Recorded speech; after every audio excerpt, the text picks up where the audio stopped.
जिन 7 स्वर्गदूतों के पास वे 7 कटोरे थे, उनमें से एक ने आकर मुझसे यह कहा, इधर आ, मैं तुझे उस बड़ी वेश्या का दंड दिखाऊं जो बहुत से पानी पर बैठी है, जिसके साथ पृथ्वी के राजाओं ने व्यभिचार किया और पृथ्वी के रहने वाले उसके व्यभिचार की मदिरा से मतवाले हो गए थे। प्रकाशित वाक्य के 12वें अध्याय में यूहन्ना ने एक स्त्री को इंट्रोड्यूस किया था जो तारों का मुकुट लगाए हुई थी, चांद उसके पैरों तले था और उसने सूर्य को ओढ़ा हुआ था।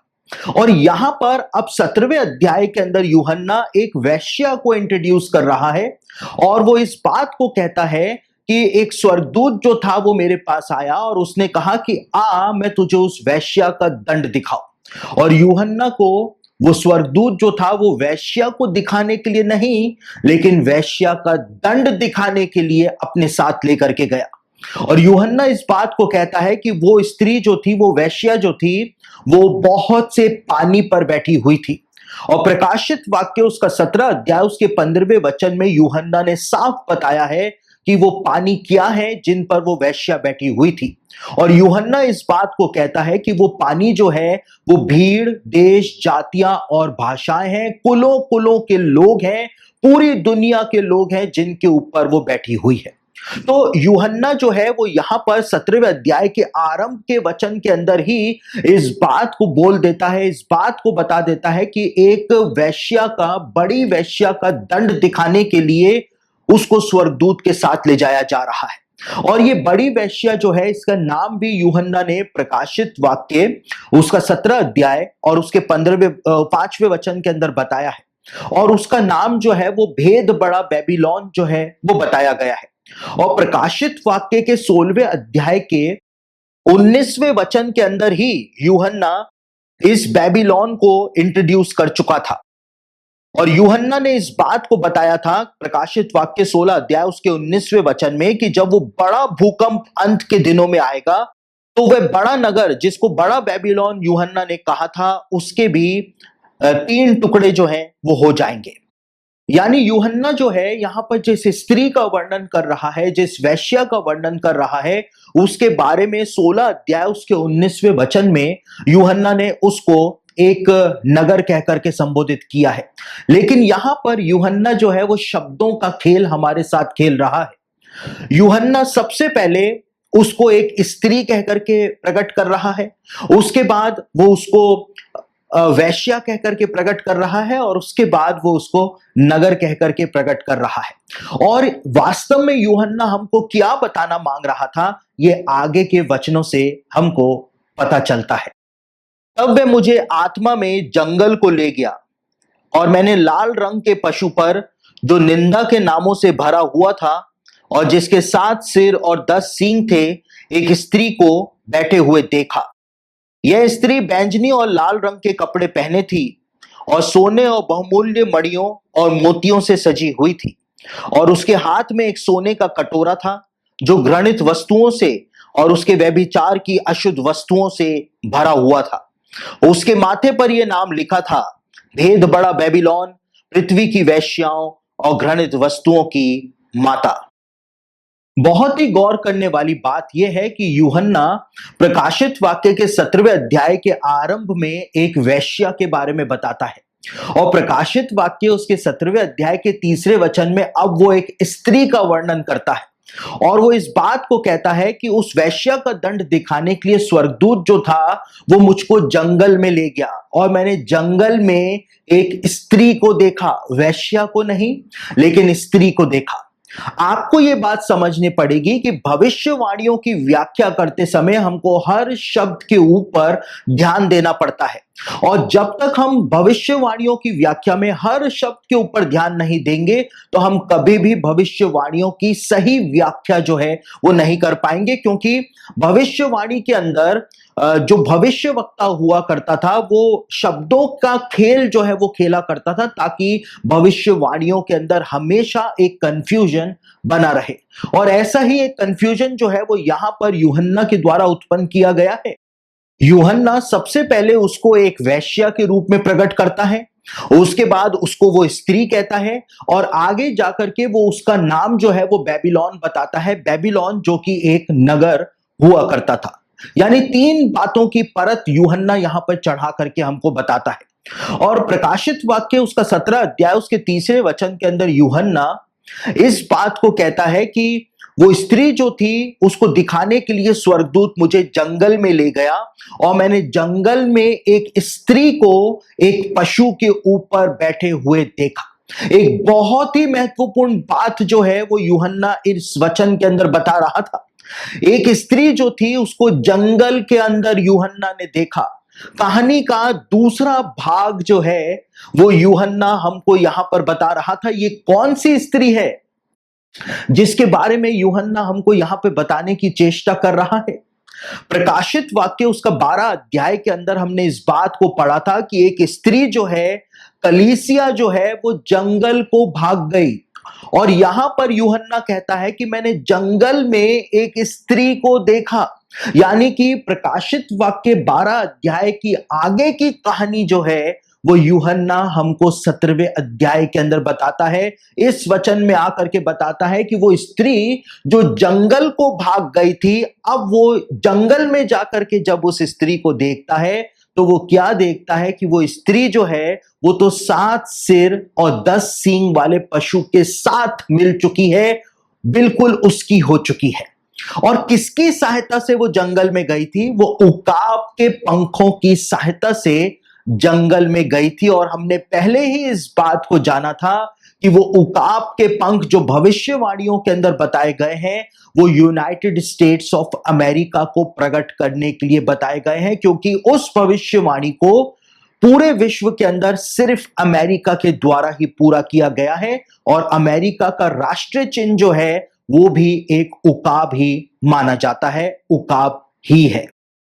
और यहां पर हम देखते हैं कि वो स्त्री जो है वो जंगल के अंदर आ गई है, आत्मिक बर्बादी के अंदर पूरी तरह से वो करप्ट हो चुकी है। वो कलीसिया जो 1260 दिनों तक जंगल के अंदर पाली जाएगी, परमेश्वर ने कहा था, यहां पर वही बात जो है वो हमको दिखाई देती है। यहां पर शैतान के साथ कलीसिया को मिलते हुए, शैतान के कार्यों में कलीसिया को लिप्त होते हुए यूहन्ना के द्वारा दिखाया गया है। यानी महाक्लेश काल के अंदर कलीसिया का हाल क्या हो जाएगा, वो एक तस्वीर यूहन्ना के द्वारा यहां पे प्रकट की गई है। और कलीसिया की ये सारी दशा जो हो जाएगी आत्मिक बर्बादी में, आत्मिक रेगिस्तान में, आत्मिक बंजरपन के अंदर कलीसिया जो पहुंच जाएगी वो किसके कारण पहुंच जाएगी? बड़े उकाब के 2 पंखों के द्वारा वो जंगल के अंदर पहुंचेगी। इस दशा के अंदर वो पहुंचेगी। यूहन्ना के द्वारा इस बात को यहां पर बताया गया है। और वो बड़े उकाब के 2 पंख जो हैं वो अमेरिका को दर्शाते हैं। यानी कि अमेरिका जो है वो कलीसिया की इस दशा का जिम्मेदार बनता हुआ हमको दिखाई दे रहा है। और हम पहले ही इस बात को देख चुके हैं कि आज की तारीख से ही अमेरिका जो है उसने कलीसिया को बर्बाद करना शुरू कर दिया है। कलीसिया में जितनी भी फॉल्स टीचिंग्स हैं वो सब अमेरिकी पास्टरों और प्रचारकों के द्वारा फैलाई जा रही हैं।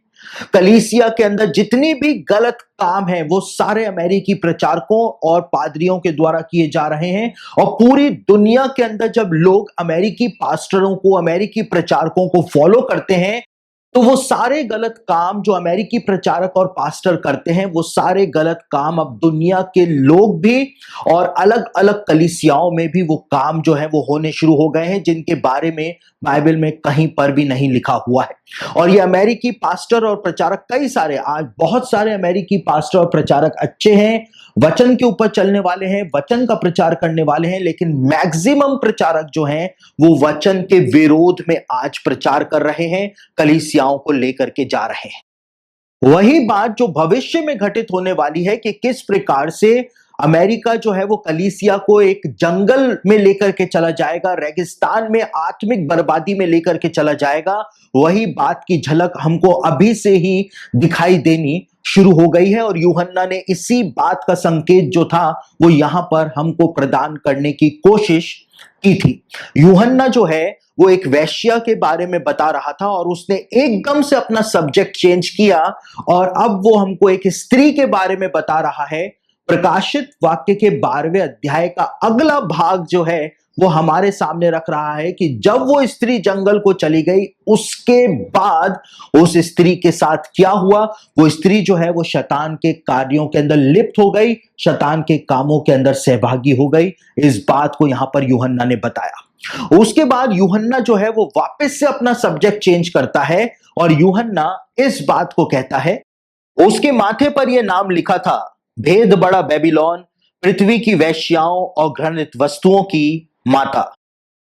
अब यूहन्ना अपना सब्जेक्ट चेंज करके जिस स्त्री को उसने वेश्या कहा, उसके बाद उसने स्त्री कहा, अब वो उसी स्त्री को एक नगर के रूप में चित्रित कर रहा है और उसका नाम जो है वो बेबीलोन हमको बता रहा है। और प्रकाशित वाक्य उसका 17 अध्याय और उसके 18वें वचन के अंदर यूहन्ना ने खुद इस बात को बताया है कि वो स्त्री जो है जिसको उसने बेबीलोन कहा वो एक बड़ा नगर है।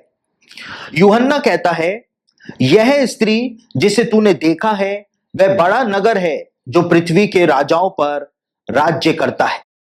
तो यहां पर हम देखते हैं कि यूहन्ना जो है वो एक बहुत ही उलझी हुई भविष्यवाणी बना करके हमारे सामने प्रस्तुत करता है। पहले वो एक वेश्या के बारे में बताता है, उसके बारे में वो एक स्त्री के बारे में बताता है और अब वो उसी स्त्री को एक नगर के रूप में चित्रित करता है, बताता है और वो कहता है कि वो स्त्री जो है वो तो एक बड़ा नगर है।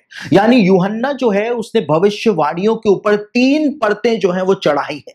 वो वेश्या के बारे में भी बता रहा था, वो स्त्री के बारे में भी बता रहा था और वो एक महत्वपूर्ण नगर के बारे में भी हमको अंत के दिनों के विषय में बता रहा था। और यूहन्ना ने इसी चीज को एक क्रिप्टिक प्रोफेसी में, एक कूटबद्ध भविष्यवाणी के रूप में संजो करके हमारे सामने उसने प्रस्तुत किया है। और यूहन्ना इन वचनों के अंदर 3 बातें हमारे सामने रखता है और वो 3 बातें क्या हैं? वो 3 बातें इस प्रकार से हैं कि यूहन्ना इस बात को बता रहा था कि ये स्त्री एक वेश्या है। भविष्यवाणी में उपयोग की गई वो स्त्री जो है वो वास्तव में एक स्त्री ही है और वो स्त्री जो है वो एक नगर भी है।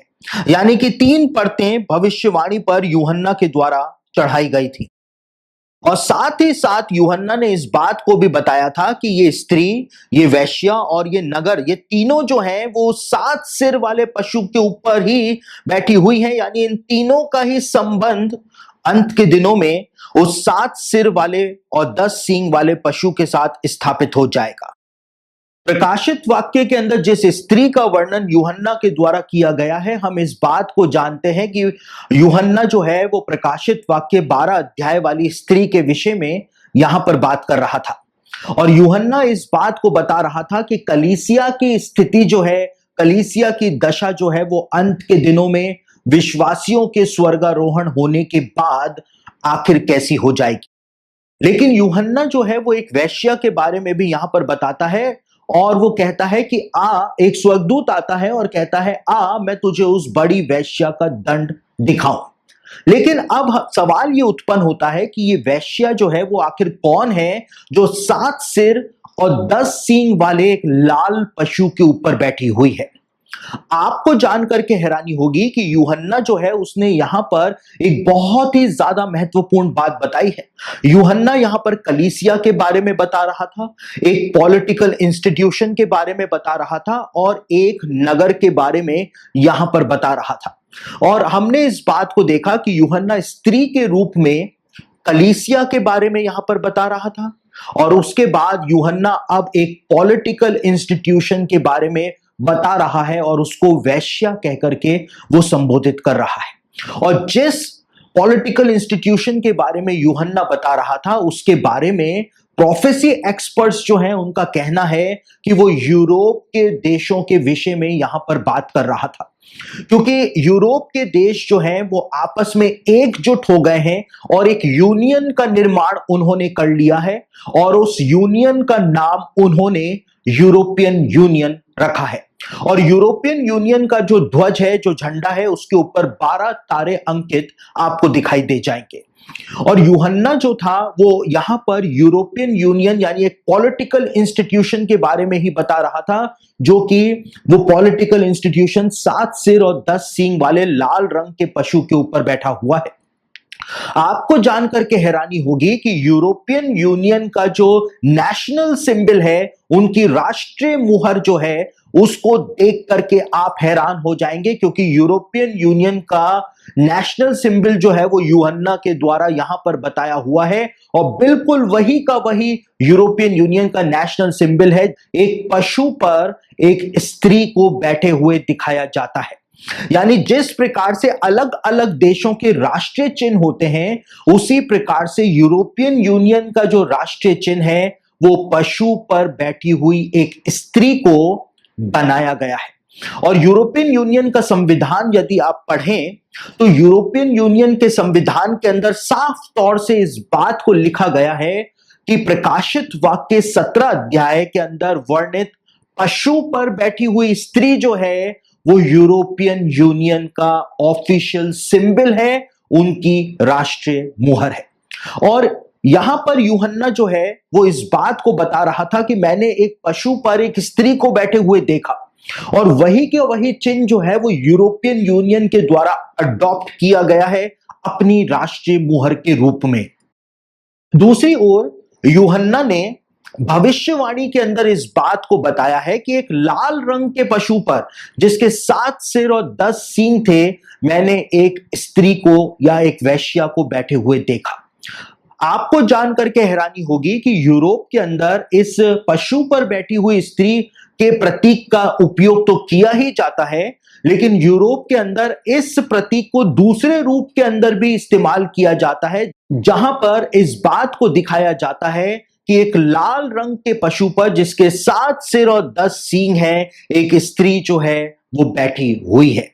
यहां पर ये म्यूरल जो आप देख रहे हैं, ये म्यूरल इस बात की गवाही प्रदान करता है कि यूरोपियन यूनियन को बनाने वाले जो लोग हैं, उनके मस्तिष्क के अंदर आखिर क्या चल रहा है। और जो उनके मस्तिष्क के अंदर चल रहा है वो 2000 साल पहले ही यूहन्ना के द्वारा प्रकाशित वाक्य में लिखा जा चुका है। साथ ही ये पशु पर बैठी हुई स्त्री जो है, ये यूरोपियन यूनियन की जो करेंसी है जिसको यूरो कहा जाता है, उस यूरो के ऊपर भी आपको ये स्त्री जो है वो दिख जाएगी। और 2 यूरो के सिक्के के पीछे की तरफ जब आप देखेंगे, आपको एक स्त्री पशु पर बैठी हुई ही दिखाई देगी। दूसरी ओर जर्मन टेलीफोन कार्ड भी यदि आप देखेंगे तो उसके ऊपर भी आपको पशु पर बैठी हुई एक स्त्री ही दिखाई देगी। लेकिन सबसे महत्वपूर्ण बात यह है कि यूहन्ना के द्वारा इस स्त्री का एक नाम भी बताया गया है, और यूहन्ना कहता है कि उसका नाम जो है वो उसके माथे पर ही लिखा हुआ था। यानी कि सब उसका नाम जो है वो सरलता से पढ़ सकते थे, देख सकते थे। और उसका नाम यूहन्ना ने बताया है, उसका नाम है भेद बड़ा बेबीलोन। उसका नाम बेबीलोन यूहन्ना के द्वारा बताया गया है। यूरोपियन यूनियन जिसके बारे में मैं आपको इस समय बता रहा हूं, यूरोपियन यूनियन का यदि ऑफिशियल पोस्टर आप देखेंगे तो इस ऑफिशियल पोस्टर के अंदर यूरोप के लोगों को सूट बूट पहने हुए आधुनिक साजो सामान के साथ बेबीलोन का जो टावर परमेश्वर के द्वारा गिराया गया था, बेबीलोन का गुम्मट जो परमेश्वर के द्वारा गिराया गया था, उसको यूरोप के लोगों के द्वारा वापस से बनाए जाते हुए दिखाया गया है। और इस पोस्टर के नीचे एक स्लोगन जो है वो लिखा हुआ है, जिस पर यूरोप के जो बनाने वाले हैं, यूरोपियन यूनियन के जो बनाने वाले हैं, उन्होंने उस पोस्टर के ऊपर इस बात को अंकित करवाया है, Europe many tongues one voice. यानी कि हमारी जुबानें अलग अलग हैं, लेकिन हमारी आवाज जो है, हमारी बोली जो है वो एक ही है, सेम ही है। यानी वही बात जो उत्पत्ति उसके 11वें अध्याय में लिखी हुई है कि उस समय पृथ्वी पर एक ही भाषा और एक ही बोली हुआ करती थी, उसी बात को विपरीत करते हुए यहां पर लिखा हुआ है कि हमारी भाषाएं भले से अलग अलग हैं, लेकिन हमारा मोटिव, हमारी बोली जो है वो एक ही है, और हम बेबीलोन के इस गुम्मट को वापस बना करके ही दम लेंगे। और ये यूरोपियन यूनियन का ऑफिशियल पोस्टर हुआ करता था, लेकिन बहुत विरोध के चलते हुए यूरोपियन यूनियन ने इस पोस्टर को अब अपना ऑफिशियल पोस्टर के रूप में उस संज्ञा से इन्होंने हटा दिया है। लेकिन आज भी यूरोप के अंदर ये पोस्टर जो है वो इस बात की गवाही देता है कि यूरोपियन यूनियन को बनाने वाले जो लोग हैं उनके दिमाग में आखिर चल क्या रहा है।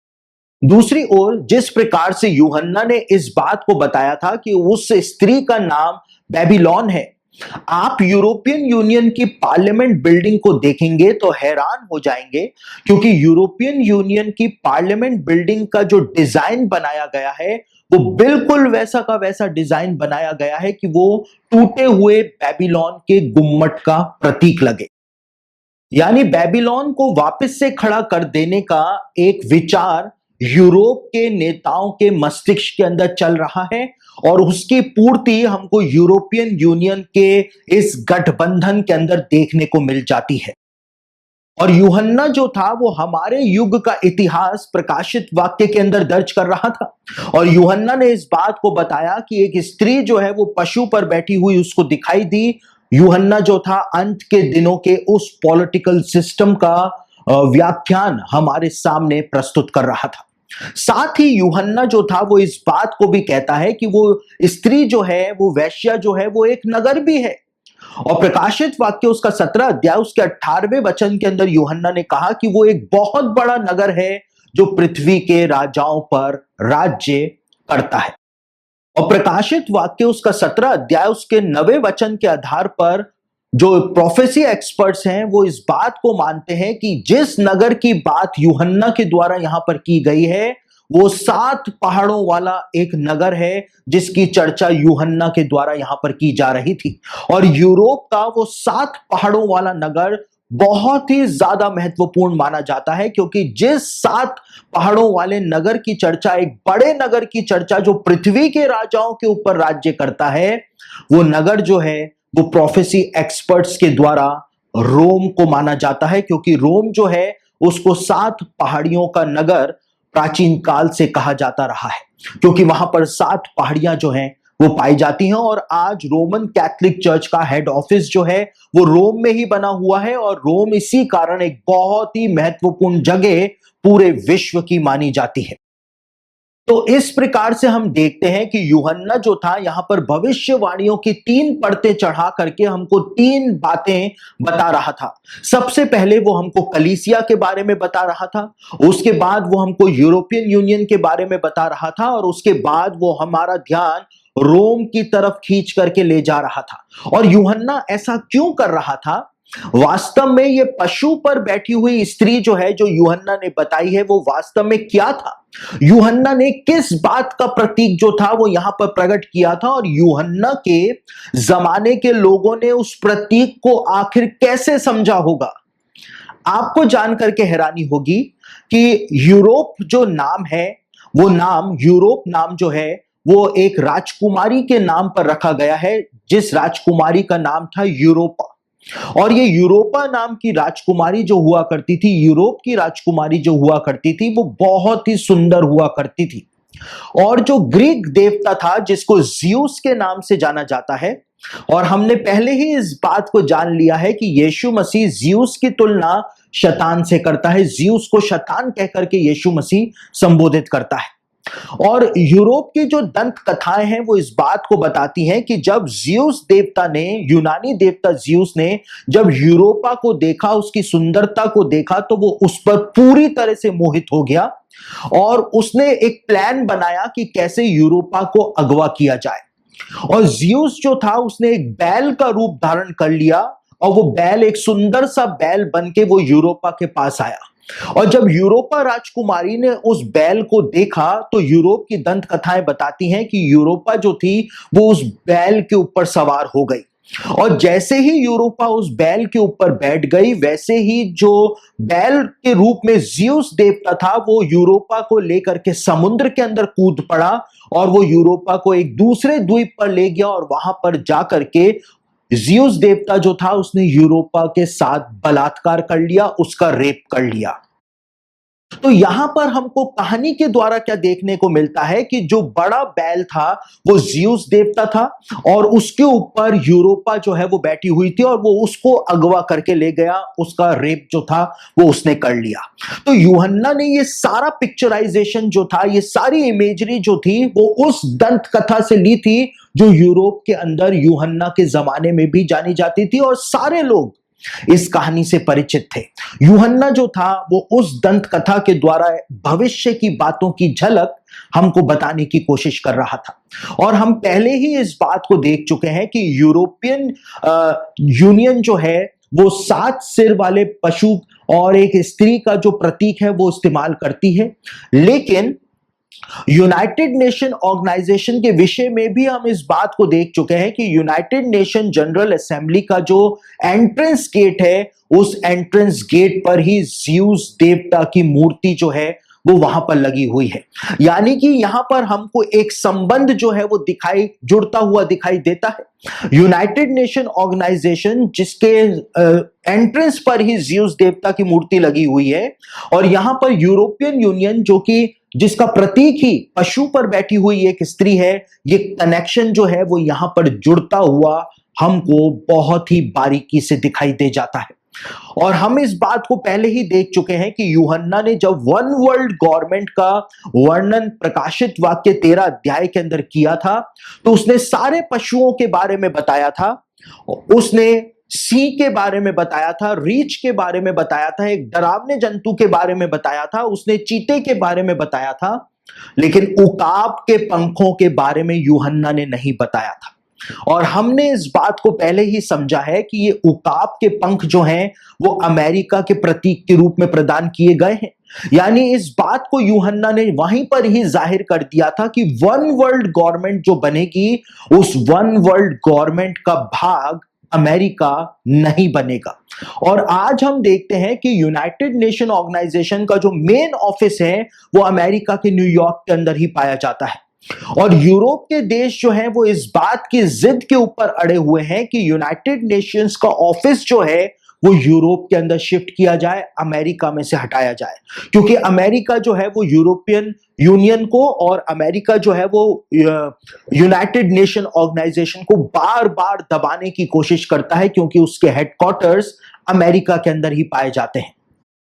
और यहां पर हम देखते हैं कि जब वन वर्ल्ड गवर्नमेंट का भाग अमेरिका नहीं बनेगा तो हो सकता है कि यूनाइटेड नेशंस का ऑफिस जो है वो शिफ्ट हो करके यूरोप के अंदर चला जाए। और यूरोप में कहां पर चला जाए? हो सकता है कि रोम के अंदर वो हेड ऑफिस जो है, जनरल असेंबली का हेड ऑफिस जो है वो रोम के अंदर बनाया जाए, हो सकता है।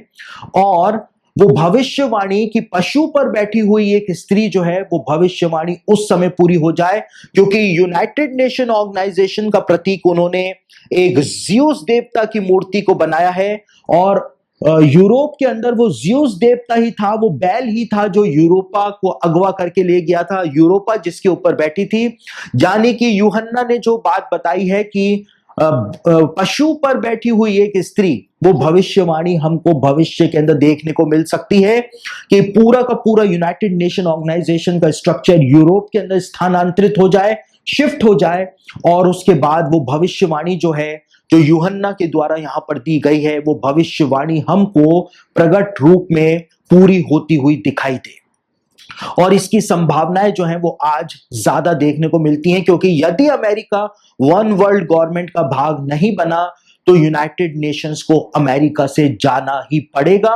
और जिस प्रकार से ज़्यूस देवता के ऊपर यूरोपा बैठ गई थी, यूनाइटेड नेशंस के ऊपर पूरा अधिकार जो है वो यूरोपियन यूनियन का हो जाएगा, यूरोप का हो जाएगा, और यूहन्ना की भविष्यवाणी सत्य साबित हो जाएगी। यूहन्ना ने यहां पर इसी बात का शायद हमको एक संकेत प्रदान किया था।